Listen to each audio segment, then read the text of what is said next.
할렐루야. 네, 오늘도 함께 예배함이 기쁨인 줄로 믿습니다. 우리 서울 앞뒤에 계신 분들과 지난주와 동일하지만 또 이렇게 인사했으면 좋겠습니다. 함께 예배함이 기쁨입니다. 함께 예배함이 기쁨입니다. 네. 여러분 예배가 참 좋지 않으십니까? 좋으시죠? 예, 예배가 참 좋습니다. 저도 어제부터 1박 2일 동안 유초동부 친구들이랑 하루 이렇게 동고동락하니까 제 자신이 좀 어려진 것 같은데 얼굴은 어려지지 않았습니다. 마음만 어려지고 오늘 갈릴리 마을 헌신 예배로 예배를 드리고 있는데요. 여러분 우리의 입술로 고백되어지는 이 말들이요 상대방에게도 기쁨으로 들려지고 또 서로 존중할 수 있는 저와 여러분 되시기를 주님의 이름으로 소망합니다. 우리는 말이 참 중요함을 너무나 잘 알고 또 그렇게 살아가고 있습니다. 내가 말을 어떻게 표현하느냐에 따라서 상대방이 기분이 좋을 수도 있고 또 때로는 그 말로 인해서 기분이 나쁠 때도 있습니다. 때로는 작은 사소한 말 한마디로 인해서 집에 가서 내가 왜 그 말을 했을까? 그렇게 하지 말걸. 이렇게 후회하신 적도 아마 있으시지 않을까 생각이 됩니다. 아마 여러분들도 이런 말 사용해 보셨으리라 생각이 됩니다. 아이고 나 죽겠다. 웃으시는 분들은 한 번씩 해보신 것 같은데요. 내 몸이 너무 고통스러울 때 그리고 나도 모르게 무심결에 이렇게 말을 할 때가 있습니다. 저희 친할머니도 이제 연세가 드시다 보니까 이제 90이 넘으셔서 이제 종종 집에 본가에 오시면 그런 얘기를 많이 하시더라고요. 아이고 나 죽겠다. 이런 얘기 참 많이 하시더라고요. 그래서 할머니한테 할머니 아직 더 사실 날이 많이 계신데 왜 그런 말을 하시냐. 이렇게 말하시면 어떻겠냐. 할머니 나 죽겠다 하지 말고 나 죽게 있다 이렇게 말하시면 어떻겠냐 이렇게 말씀을 드린 적이 있습니다. 여러분 이처럼 말의 중요성, 언어의 중요성이 너무나 중요함을 우리가 이 말 한마디로 우리가 생각해 볼 수 있습니다. 그래서 내 건강도 주님께 있고 내 생명도 주님께 달려 있고 내 가족도 그리고 앞으로 내가 세상에 남겨둘 이 가족도 주님께 달려 있다라는 것입니다. 그러니까 언어가 바뀌니까 이 마음가짐도 달라지는 것이고 우리의 삶도 달라질 것이고 우리의 표정도 완전히 달라질 수 있다는 것입니다. 저희 집에 로니가 이제 5살이 됐습니다. 대화가 제법 잘 통합니다. 논리적으로 얘기를 하려고 하더라고요. 그래서 요즘 로니가 가장 저한테 하는 말이 아빠 나 이거 못해. 이거 해줘. 항상 이 말을 하루에 5번 이상 듣습니다. 그래서 저도 부모이다 보니까 아이가 잘 성장하기를 바라는 마음으로 이렇게 말을 합니다. 그러면 아빠가 보여줄 테니까 너도 같이 한번 해볼래? 이렇게 묻습니다. 만약에 제가 로니한테 야, 아빠도 못해 이렇게 얘기하면 로니가 성장할 수 있을까요? 좋게 성장할 수 있을까요? 없을 겁니다. 그러면 저도 로니에게 이거는 이렇게 한번 해보면 어떨까? 같이 한번 해보자. 좋은 말을 많이 해줌으로써 이 로니가 긍정의 생각으로 바뀔 수 있도록 저도 말을 사용하곤 합니다. 다니도 마찬가지죠. 말을 못하는데 오늘 새벽에 난리가 났습니다. 아프다. 어디가 아픈가 봤더니 어디가 아픈데 이러는 거예요. 이빨이 아프대요. 이빨이 나는지. 그래서 이러더라고요. 3번이나. 안쓰러운데 새벽에 웃을 수도 없고 그래서 또 토닥여주고 또 자고 이런 모습 보고 참 이게 말은 아직 못하지만 우리가 마음으로 전달하는 언어도 너무나 중요하구나 라는 것을 느끼게 되었습니다. 여러분 이처럼 말이 너무나 중요합니다. 우리가 쓰는 말 중에는요 좋은 말도 있겠지만 해치는 말도 분명 있습니다. 자기의 마음을 자꾸 누르고 주변 사람들을 아프게 하는 말이 있다는 것이죠. 그런가 하면 해치는 말이 있는 반면에 살리는 말도 있습니다. 누군가 이야기할 때 잘 들어보면 사람을 세워주고 또 주변을 굉장히 이롭게 하는 말이 있더라는 것입니다. 그렇다면 여러분은 어떤 말을 또 어떤 언어를 사용하며 살아가고 계십니까? 당연히 우리는 해치는 언어가 아니라 살리는 언어를 사용해야 되겠죠. 오늘 본문을 살펴보면요 결국은 언어의 중요성을 이야기하고 있습니다. 오늘 본문에서 바울은요 복음 전파를 위해 몇 가지를 당부하고 있음을 보게 됩니다. 그래서 우리가 어떤 언어를 사용해야 될지를 이야기하고 있는데요. 결론부터 말씀을 드리면 살리는 말을 해라. 살리는 언어를 사용해라 라는 권면입니다. 여러분, 그러면 어떤 것이 살리는 언어일까요? 우리가 어떻게 말해야 생명을 살릴 수 있겠습니까? 먼저 생명을 살리려면 맛깔나게 말을 할 줄 알아야 됩니다. 우리 본문 6절 말씀인데요. 우리 함께 읽어보겠습니다. 너희 말을 항상 은혜 가운데서.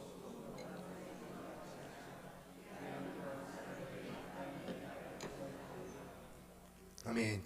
바울이 이야기하기를 여러분 말에 소금으로 맛을 내십시오, 이렇게 이야기를 합니다. 우리에게 좀 낯선 표현인데요. 이게 로마 시대 그 당대에 아주 익숙한 관용어였다고 합니다. 여러분, 음식에 소금으로 맛을 내지 않습니까? 그것처럼 우리가 누군가와 대화할 때, 누군가와 소통할 때 이 맛을 통해서, 이 말을 통해서 맛을 내도록 해야 된다라는 표현입니다. 그런데 우리가 여기서 유의해야 할 부분이 있습니다. 그것은 본문에 나오고 있는 항상이라는 말입니다. 우리의 언어는 거룩함과 또 지혜로 가득 차야 하지만 그것이 이따금 혹은 필요할 때마다 그래야 하는 것이 아니라는 겁니다. 한마디로 평소의 언어 습관이 그러해야 한다는 것이죠. 왜냐하면 이 언어란 단순히 의미 전달만이 아니라 말하는 사람의 인격과 영적 분위기까지 함께 전달하는 것이기 때문에 그렇습니다. 그렇다면 우리가 복음을 전하려면 어떻게 말을 해야 되느냐? 여러분도 잘 아시겠지만 먼저 상대방의 마음을 열어야 된다는 겁니다. 상대방이 내 이야기에 귀를 기울일 수 있도록 관계를 열어놔야 한다는 것이죠. 그러려면 우리는 어떻게 해야 되겠습니까? 바로 대화가 즐거워야 한다는 것입니다. 제가 대화할 때 재미가 좀 없는 사람으로 유명한데요. 오늘 말씀 묵상을 하면서 깨달은 점이 너무나 많이 있었습니다. 그런 의미에서 이 바울은요, 여러분 말에 맛이 있어야 합니다. 소통과 관계에 맛을 내십시오. 그럴 때 복음을 전할 수 있습니다. 라고 우리에게 이야기하고 있습니다. 이것이 우리가 명심해야 될 진리인데요. 여러분, 그리스도인은요, 대화에 맛을 낼 줄 알아야 된다는 것입니다. 맛깔나는 말로써, 나에겐 소질이 없지만 그래도 나는 맛깔나는 말로써 생명을 살려야 한다는 것입니다. 결국은 말에 달려 있다는 것이죠. 살리는 언어를 쓸 때, 누군가를 칭찬하고 격려할 때, 그럴 때 생명이 살아날 수 있다는 것입니다. 요한복음 1장에 보면요, 나다나엘이라는 사람이 나오는데요. 이 나다나엘이라는 사람한테 친구 빌립이 가서 전도를 합니다. 친구야, 내가 나사렛에서 예수를 만났다. 그분 내가 만나보니까 진짜 구원자고 진짜 메시아다. 이런 이야기를 하는 겁니다. 그랬더니 이 나다나엘이라는 사람이 대답하기를, 야, 나사렛 총구석에서 어떻게 구원자가 나올 수 있어? 이런 이야기를 합니다. 그러니까 이 말에서 그 사람의 성격을 알 수 있게 되어지는 것이죠. 자기 주관이 너무 지나친 사람입니다. 자기 생각이 너무나 뚜렷한 사람이라는 것이죠. 어쨌든 친구의 강권에 못 이겨서 예수님을 만나러 갑니다. 그러니까 예수님께서 그 나다나엘을 보고 이렇게 말씀을 하십니다. 요한복음 1장 47절 말씀입니다. 예수께서 나다나엘이 자기에게로 오는 것을 보시고 그를 두고 말씀하셨다. 보아라, 저 사람이야말로 참으로 이스라엘 사람이다. 그에게는 거짓이 없다. 아멘. 이런 이야기죠. 만약에 우리가 예수님이었다면 이랬을지도 모르겠습니다. 뭐 나사렛에서 선한 게 나올 수 없다고? 내가 네 말하는 거 다 들었어. 나사렛이 뭐 어째고 저째? 너 그거 지역 감정 조장이야. 막 이렇게 이야기했을지도 모르겠습니다. 그렇게 하면 어떻게 되었을까요? 여러분, 전도가 되었을까요? 복음을 전하기는커녕 아마 관계가 그냥 깨어졌을 것입니다. 그런데 예수님께서는 그걸 알면서도 말씀하시는 거죠. 당신 진짜 거짓 없는 사람이네요. 그렇게 올곧은 모습 때문에 하나님께서 당신을 하나님의 백성으로 삼으셨습니다. 라고 그 사람의 장점을 부각시켜 주는 겁니다. 그러니까 이 살리는 언어, 세우는 언어를 썼다는 이야기라는 것이죠. 결과가 무엇일까요? 제자로 받게 되어지는 것이죠. 생명을 살리게 되었다는 겁니다. 이 예수님의 언어를요, 우리도 닮아야 될 줄로 믿습니다. 오늘부터 실천해 보시면 어떨까 생각이 됩니다. 주변의 이웃을 우리가 잘 관찰해 보면 그 사람의 장점이 무엇인지 우리는 잘 알 수 있습니다. 때로는 불편하게 여겨지는 그 사람의 본심이 무엇인지 우리가 알아내기 위해서 관찰해 보시기 바랍니다. 그리고 그에게 배울 점을 한번 찾아보십시오. 꼭 있습니다. 모든 사람에게는요, 장점이 있다는 겁니다. 그리고 그것을 자연스러운 자리에서 말씀해 보시기 바랍니다. 선생님, 성도님, 제가 보니까 이런 장점이 있으시군요. 너무 멋있습니다. 저도 한번 배우고 싶은데요. 이런 이야기를 해보시기 바랍니다. 꼭 윗사람에게만 하는 것은 아닙니다. 후임이나 또 여러분의 제자에게도 말씀해 보세요. 아무개야, 나는 너의 이런 점이 너무나 좋구나. 너 내가 보니까 이런 거 너 정말 잘하더라. 너에게 달란트가 아주 있구나. 이런 이야기를 한번 실천해 보시기 바랍니다. 해보십시오. 그 사람의 표정 완전히 달라질 겁니다. 그 사람의 영혼이 살아나는 것을 우리는 보게 되어진다는 것이죠. 그러고 보면 우리는요, 우리랑 가까운 사람에게 너무 편하게 말할 때가 너무나 많이 있는 것 같습니다. 그러다가 상처를 주곤 하죠. 여러분, 우리 반성했으면 좋겠습니다. 오늘 말씀을 바탕으로 우리 가까운 사람에게도 살리는 언어를 써보면 어떨까요? 한번 고백해 볼까요? 사랑합니다. 축복합니다. 그래도 얼굴은 보고 사랑합니다, 축복해야 되는데 앞에 보고 사랑합니다. 여러분, 이런 말 들으면 기분 참 좋지 않으십니까? 우리의 입술에도 아마 웃음이 피어 넘칠 것입니다. 여러분, 이 속에 담아둔 칭찬을요, 속에만 담아두지 않으셨으면 좋겠습니다. 오늘 저는 앞으로도 기대가 됩니다. 앞에서 나와서 찬양하시는 거. 오늘은 이랬는데 다음 주는 어떨까? 전혀 다음 주에 부담 드리려고 드리는 말씀이 아닙니다. 다음 주 어떨까? 너무 기대가 됩니다. 하나님 이 예배 어떻게 받으실까? 여러분, 우리의 입술로 고백되어진 이 말들이요, 하나님께 전달된다라는 것입니다. 맛깔나게 표현해 보십시오. 맛깔나게 표현할 수 없다. 하나님 앞에 찬양으로 고백하면 되지 않겠습니까? 그럴 때요, 우리의 생명이 살아나게 되어져 있다는 것입니다. 말씀을 들으면서 누군가는 생각할 겁니다. 저도 맛깔나게 말하고 싶어요. 그런데 저는 너무 말주변이 없습니다. 저 너무 쑥스러움이 많아요. 저 같은 사람 어떻게 해야 됩니까? 이렇게 생각할지 모르겠는데요, 오늘 성경은 우리에게 이렇게 이야기합니다. 당신 이야기꾼 되십시오. 말을 조리 있게 하십시오. 이렇게 말하는 것이 아니라 살리는 언어를 사용하십시오. 소금 치듯이 말을 내십시오 라고 이야기를 하고 있는 겁니다.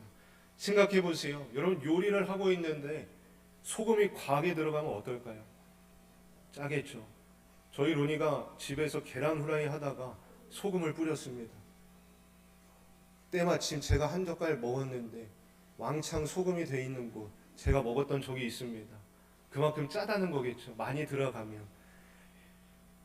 여러분, 우리의 언어도 마찬가지입니다. 사람이 말이 너무 많으면 실수가 생기기 마련입니다. 그러니까 이야기꾼으로 어떤 이야기를 주도한다고 생각하지 마시고 그냥 적당히 간간히 내가 말해야 되겠다. 적당한 리액션으로 홍으로 어떤 대화에 소통의 활기를 북돋워 줘야 되겠다. 이렇게 생각하시면 훨씬 더 편할 것 같습니다. 주변을 한번 둘러보세요. 호응이나 리액션에 강한 사람들이 있습니다. 맛에 소금을 칠하는 이야기는요, 많은 이야기를 하라는 게 아닙니다.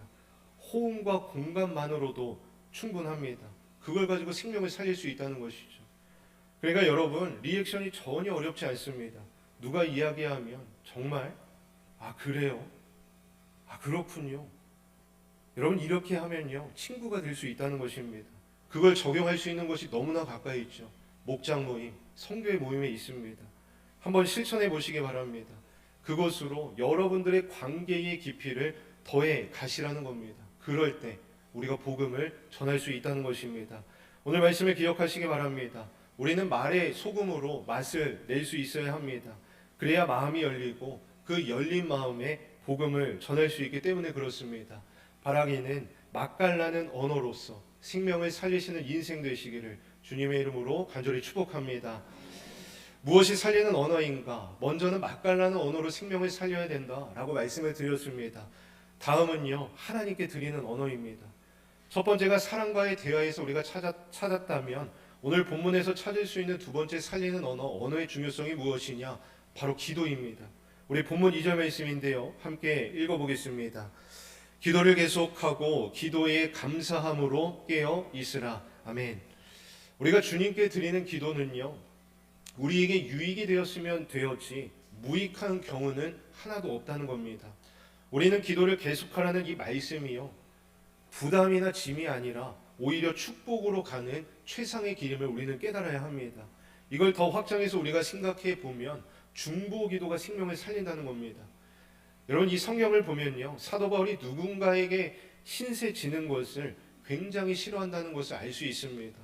다른 사람들한테 뭔가 요청하는 법을 볼 수가 거의 없습니다. 왜 그럴까 봤더니 이게 바울의 선교 전략이었습니다. 당시의 로마 시대는요, 강사들이 많았다고 합니다. 요즘 한국 사회 안에서도 저마다의 유능한 강사들이 참 많이 있죠. 이 강사들이 도시를 돌면서 사람들에게 강연을 하고, 강연을 잘하면 보수를 받는 겁니다. 그리고 아주 탁월하다. 그러면 제자들도 신기게 되겠죠. 그들로부터 수강료를 받으면서 생계를 이어가는 것이 그 당시 강사들의 역할이었습니다. 그런데 바울이 로마 시대의 여러 사회들, 여러 도시들을 돌아가면서 전도하는 우려가 되는 겁니다.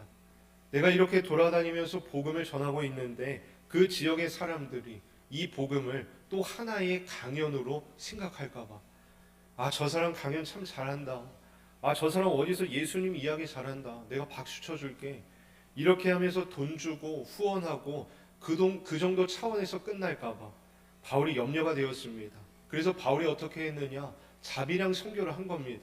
성도로부터 어떤 돈을 받는 것이, 헌금을 통해 사역하는 것이 나빠서가 아니고 그 당시의 선교 전략이었다는 겁니다. 그러니까 세상 강의와 차별을 두면서 계속해서 복음을 전하기 위해서 노력했던 것이 바울이었다는 것이죠. 자관 바울은요, 다른 사람들에게 신세를 안 졌다는 겁니다. 그런데 이런 바울이요, 서신서에 보니까 거침없이 요청하는 게 있었습니다. 부끄러움 없이 계속해서 반복하는 것이 있었는데요, 그것이 무엇이냐면 중보기도입니다. 거리낌 없이 나에게 중보해 주십시오. 기도해 주십시오. 라고 이걸 계속해서 요청하고 있는 겁니다. 우리 본문 3절 말씀인데요, 우리 함께 읽어보겠습니다. 또한 우리를 위하여 기도하되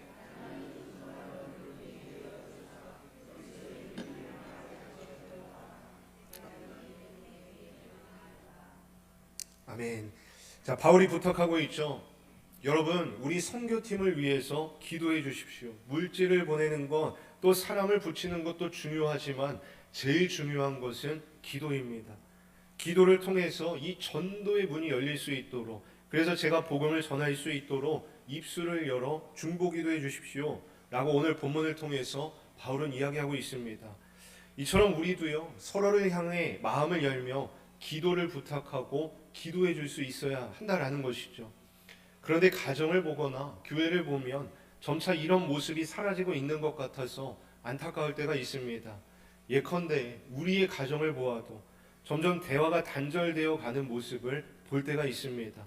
그래서 자녀들은 고민과 문제거리가 있어도 부모들과 상의하기를 꺼려하곤 할 때가 있습니다.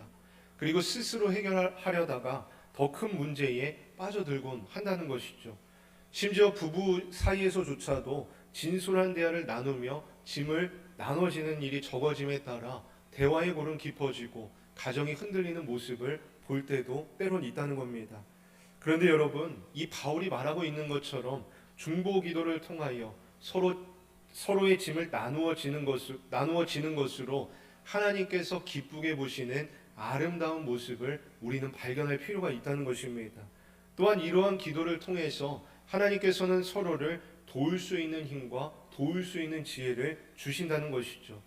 때문에 이것을 통하여 우리는요, 하나님을 중심으로 하나가 될 수 있다는 것입니다. 여러분, 너무나 당연한 이야기인데요, 우리의 생명의 주관자가 누구이시겠습니까? 바로 하나님이십니다. 결국 복음을 전하더라도 그 영혼을 살리시는 건 하나님이시라는 겁니다. 그런데 어떻게 하나님의 도움 없이 생명을 살릴 수 있겠습니까?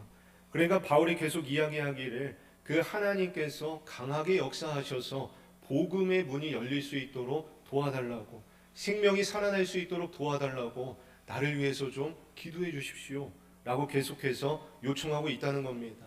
여러분, 무엇이 살리는 언어이겠습니까? 바로 중보기도입니다. 우리가 누군가를 위해서 기도할 때, 또 사역자를 위해서 기도할 때 그 기도를 통해서 주님께서 생명을 살리신다는 것이죠. 제 아내 외할머니께서 이제 3일 전에 이제 하나님의 부르심을 받으셨는데요. 이제 파킨슨병으로 오래간 앓고 계시다가 이제 섬에 살고 계셨었는데 이제 서울에 이제 저희 장모님 집으로 이제 한 1년 6개월 정도 이렇게 부근의 요양원에 계속 계셨었습니다. 그래서 이제 세례 교육도 이제 장모님 다니시는 교회 안에 모교회에서 이제 교육까지 다 받으셨는데 장모님 때마침 무릎이 다치셔가지고 세례 받는 날에 교회를 못 가신 겁니다. 그래서 이러다가 시간이 흐르다가 이제 몸이 너무 안 좋아지셔서 이제 요양병원에 입원해 계셨는데 지난주에 이제 전화가 오시더라고요. 세례를 좀 할머니 드리면 안 되겠냐? 그래서 알겠다, 가겠다 이렇게 말씀을 드렸죠. 근데 이제 들어보니 이제 할머니가 많이 위독하셔서 아 이제 시간이 또 늦춰지면 안 되겠구나. 그래서 이제 지난 주일날 사역 마치고 이제 병원에 가서 이제 할머니 만나 뵙고 이제 세례를 드렸습니다. 그래서 이제 할머니가 좀 편안한 상태로 계시다가 이제 지난 수요일날 이제 하나님의 부르심을 받게 되셨는데요. 이제 거기서 이제 장모님께서 항상 저한테 부탁하신 게 있었어요. 기도 좀 해줘라. 중보기도가 참 필요하다. 그래서 할머니 이제 처갓집에 오실 때마다 할머니 만나 뵈며 할머니 손 붙잡고 기도도 해드리고 할머니 하나님이 할머니랑 함께 계실 겁니다. 그래서 할머니도 아멘 하시고 이제 들어보니까 세례교육 받으러 가실 때 원래 듣기로 절을 다니셨다고 하더라고요. 어릴 적부터. 근데 이제 장모님 교회 다니시고 엄마 세례 받았으면 좋겠어. 교회 다니셨으면 좋겠어. 이렇게 하시다가 교회를 가셨는데 이제 제 아내가 이제 본가에서 잘 때 교회를 한번 같이 갔다고 하더라고요. 근데 이제 할머니가 찬양을 부르시는데 너무 행복한 표정이시더라고 얘기를 하더라고요. 아 그래서 하나님이 우리 할머니 붙잡아 주시는구나. 그래서 이제 기쁜 마음으로 제가 세례를 드렸습니다. 그래서 이제 장례식장에도 다녀오고 이렇게 할머니 뵙고 또 이렇게 하는데 마음이 참 좋더라고요. 평안하고 할머니가 그 웃는 모습으로 이제 마지막 모습까지 배웠었는데 그 모습 보고 하나님이 끝까지 포기하지 않고 할머니와 함께 하셨구나 이런 마음을 또 생각하게 되었었습니다. 이처럼 중보기도가 너무나 중요함을 우리는 잘 알고 있죠. 예수님도 마태복음 26장에 보면 겟세마네 기도에서 제자들에게 딱 한 가지를 당부합니다. 십자가를 앞두는데 얘들아 유다는 배신했다. 나머지 11명 너네들은 배신하면 안 된다. 내가 빌라도 앞에서 증언할 때 좀 너희가 증인이 되줘라. 내가 십자가 질 때 조금만 같이 들어줘. 이런 부탁을 하지 않으셨습니다. 딱 한 가지를 부탁하시죠. 나를 위해서 깨어서 기도해달라. 마태복음 26장 38절 말씀입니다. 이에 말씀하시되 내 마음이 매우 고민하여 죽게 되었으니 너희는 여기 머물러 나와 함께 깨어 있으라 하시고. 여러분 예수님 당부 아닙니까? 다른 거 필요 없다. 나를 위해서 기도만 해줘라. 내가 끝까지 십자가를 짊어질 수 있도록 하나님의 사명 끝까지 감당할 수 있도록 제발 기도를 좀 도와줘라 라고 요청하고 계십니다. 왜 그럴까요? 중보기도의 위력을 아셨기 때문에 그렇습니다. 여러분 이처럼 중보기도가요 생명을 살린다는 겁니다. 중보기도가 있어야만 생명을 살릴 수 있다는 것이죠. 그러고 보면 여러분 주변에 중보기도가 필요한 사람들 너무 많이 있지 않으십니까? 특별히 목장 모임을 비롯해서 선교회 모임 속에서도 여러분들에게 부탁한 기도 제목들 분명히 있으실 겁니다. 또 스마트폰에 기록하거나 또 여러분들이 가지고 있는 저마다의 노트에 기록해 놓은 기도 제목들 다 있으실 거라 생각이 됩니다. 혹시 여러분들 그거 적어만 두시고 중보를 잠깐 멈추시지는 않았습니까? 기도해 주셔야 됩니다. 기도하시고 또 시간을 내서 그들을 위해서 기도할 수 있어야 한다는 겁니다. 오늘 본문은요 복음 전파를 위한 바울의 기도 요청입니다. 오늘 본문에서도 여러분 바울이 선교사 아닙니까? 지역교회를 넘어서 세계를 다니면서 선교하는 선교사 아닙니까? 우리 본문 3절 세 번역 말씀인데요. 우리 세 번역 말씀으로 화면 보시고 함께 읽어보겠습니다. 또 하나님께서 전도의 문을 우리에게 열어주셔서 우리가 그리스도의 비밀을 말할 수 있도록 우리를 위해서도 기도하여 주십시오. 아멘. 계속해서 중보기도를 요청하고 있다는 거죠.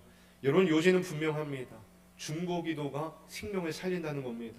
우리가 기도할 때 하나님께서 분명히 수많은 열매들을 거두게 해 주실 것입니다. 그리고 무엇보다 우리는 기도해야 됩니다. 기도할 때 하나님이 여러분 마음 가운데 하나님께서 어디를 도와야 할지 감동을 주신다는 것입니다. 어떻게 도와야 될지 또 감동을 주신다는 것이죠. 그 중보 기도를 통해서 하나님께서 1년 뒤가 아니라 지금, 바로 이 지금 현장에서 일하실 줄로 믿습니다. 그러니까 끊임없이 서로를 위해서 기도하시고 또 세상을 위해서 기도함으로써 교회의 일치를 이루고 하나님을 연결하는 중보자의 사명을 감당하시기를 주님의 이름으로 소망합니다. 말씀 한 구절 읽고 말씀 정리하겠습니다. 야고보서 5장 16절 말씀인데요. 서로 기도하라. 의인의 간구는 역사하는 힘이 크매니라. 아멘. 말씀 매듭 짓겠습니다. 바울은요, 중보 기도를 간곡하게 부탁하고 있습니다. 왜? 기도가 생명을 살리기 때문에 그렇습니다.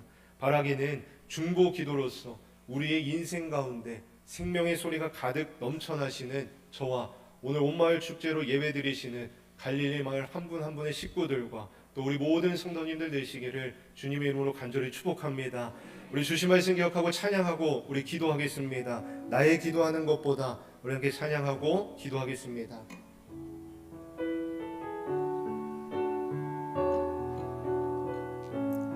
함께 고백할까요? 나의 기도하는 것보다 더욱 응답하시라 하나님. 나의 생각하는 것보다 더욱 이루시는 하나님, 우리 가운데 역사하시 능력대로 우리들의 간구함을 넘치도록 능히 하신 주님께 모든 영광과 존귀 찬양과 경배를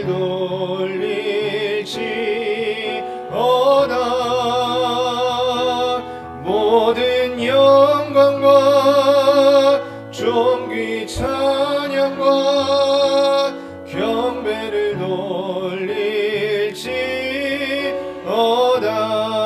우리 가운데 역사하신 우리 가운데 역사하신 능력대로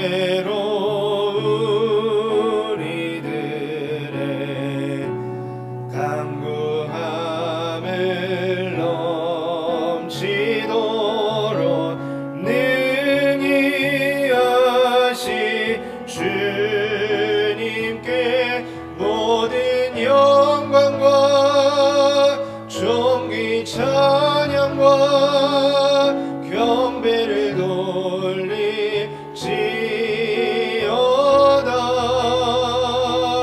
모든 영광과 존귀 찬양과 경배를 돌릴지어다. 우리 마지막으로 고백합니다. 모든 영광과 존귀 찬양과 경배를 돌릴지어다.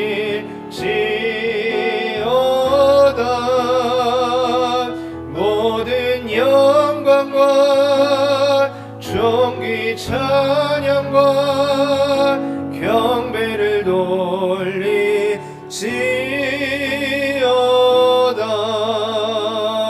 우리 주신 말씀 기억하며 한 가지 기도 제목 놓고 기도하겠습니다. 우리가 먼 곳에 있는 사람을 위해서도 기도해야 되겠지만 우리 주변에 있는 가까운 사람들을 위해서도 기도해야 될 줄로 믿습니다. 여러분, 기도하겠노라고 약속하신 분들이 있으십니까?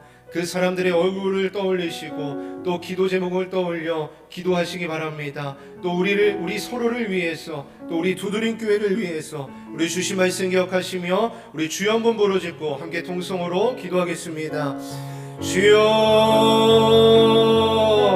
하나님, 우리 가운데 역사하실 그 하나님을 우리가 기대하며 또 간구하며 하나님 나아갑니다. 하나님 우리가 서로 살리는 우리 그 언어, 우리가 언어의 중요성을 깨닫고 하나님께서 주시는 그 입술로 우리가 살아가기를 간절히 소망합니다.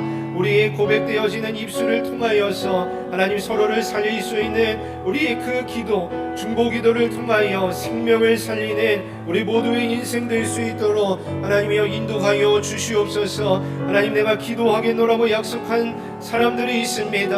하나님 그 사람들의 얼굴을 떠올리며 우리가 그들을 위해 더 간절히 기도하게 하여 주시고 중보 기도를 통하여서 하나님께서 우리의 생명을 살리셨듯이 우리도 그들에게 하나님의 그 복음을 전하며 그들의 생명을 조금이라도 살릴 수 있는 역할을 하며 살아갈 수 있도록 하나님이여 인도하여 주시옵소서. 하나님 우리의 그 마음 붙잡아 주시옵소서. 하나님 우리의 마음을 책임져 주시고 하나님 우리와 함께하여 주시어서 내가 그 주님의 자녀로 살아갈 때에 조금도 부족함이 없을 수 있는 중보기도를 통하여 생명을 살릴 수 있는 그러한 역할을 감당하며 나아갈 수 있는 우리 모두의 삶 될 수 있도록 아버지여 인도하여 주시옵소서.